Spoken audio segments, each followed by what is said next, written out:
से भी उमर अब्दुल्ला आगे चल रहे हैं। दूसरी तरफ इल्तिजा मुफ्ती का इंतजार अभी करना होगा। बिजबिहारा सीट से वो चुनावी मैदान में है। पीडीपी का बड़ा चेहरा हो गई है इस वक्त, क्योंकि महबूबा मुफ्ती चुनावी मैदान में नहीं उतरी हैं, तो यहाँ पर अभी इंतजार करना होगा। और दूसरी तरफ अगर हम बताएं तो यहाँ पर आप देखिए मुश्ताक गुरु हैं चन्नापोरा से, ये भी एनसी के उम्मीदवार आगे चल रहे हैं और कुछ नतीजों का हमें इंतजार करना होगा।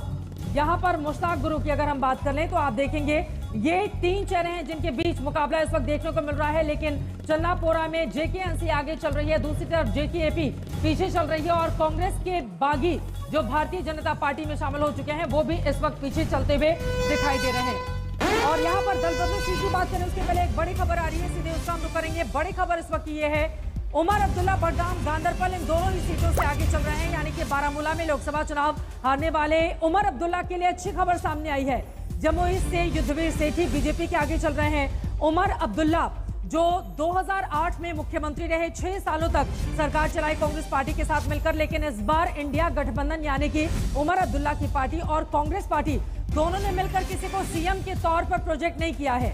लेकिन अगर सरकार बनी तो फिर परिस्थिति क्या रहेगी? अब तक के आंकड़े सामने आ गए हैं 69, जम्मू कश्मीर के 90 में से 69 आंकड़े सामने आए हैं। 38 पर नेशनल कॉन्फ्रेंस कांग्रेस, 24 पर भारतीय जनता पार्टी, जबकि हरियाणा में रुझानों में कांग्रेस पार्टी कहीं ज्यादा आगे बीजेपी के ऊपर। 79 सीटों के रुझान सामने आ गए हरियाणा में, जिसमें से 59 सीटों पर कांग्रेस पार्टी का आगे रहना एक साफ संकेत है कि रुझानों के मुताबिक लगभग 9 बजते बजते देखिए कैसे कांग्रेस पार्टी बाजी मारती हुई दिखाई दे रही है। अगर इतना बड़ा गैप हो गया है, 14 पर बीजेपी अटक गई है 14-16 के बीच में, तो वहीं 60 सीटों पर अब कांग्रेस पार्टी पहुंच गई है। और कांग्रेस पार्टी के कई नेता ये दम भर रहे थे कि एक तरफा एकदम स्वीपिंग मैंडेट ये कांग्रेस पार्टी के पक्ष में रहेगा। देखिए लोकसभा चुनाव में 10 सीटें जो है, वहां से जब लगातार 2 बार 10 सीटें जीतने के बाद बीजेपी 5-5 पर पहुंच गई थी, 5 सीटें कांग्रेस पार्टी ने वहां पर जीत ली थी, तब से माना जा रहा था कि एक एंटी इनकम्बेंसी वहां की सरकार के खिलाफ मौजूद है। और वही हिमांशु इन रुझानों में रिफ्लेक्ट हो रहा है। 62 आपसे बोलते बोलते अब 62 सीटों पर रुझानों के मुताबिक 82 सीटों के, अब मुझे लगता है सिर्फ 8 सीटों के रुझान आने बाकी है।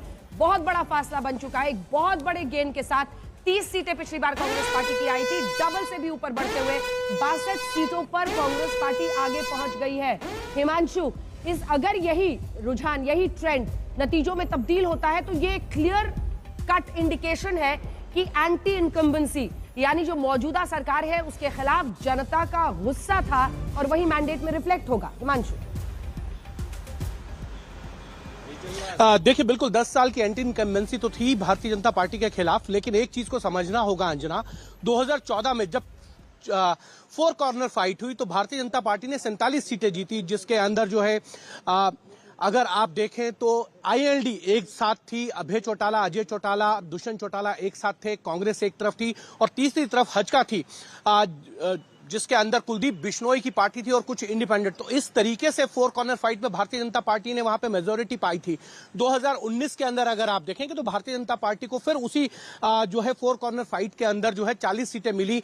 जाट वोट बैंक को काटा जेजेपी ने और उसके साथ कांग्रेस को 30 सीटें मिली थी और इंडिपेंडेंट जो है 7 इंडिपेंडेंट जीते। आईएलडी अभय चौटाला ने 1 सीट जीती और भारतीय जनता पार्टी ने 40 सीटें जीती और जेजेपी के साथ मिलकर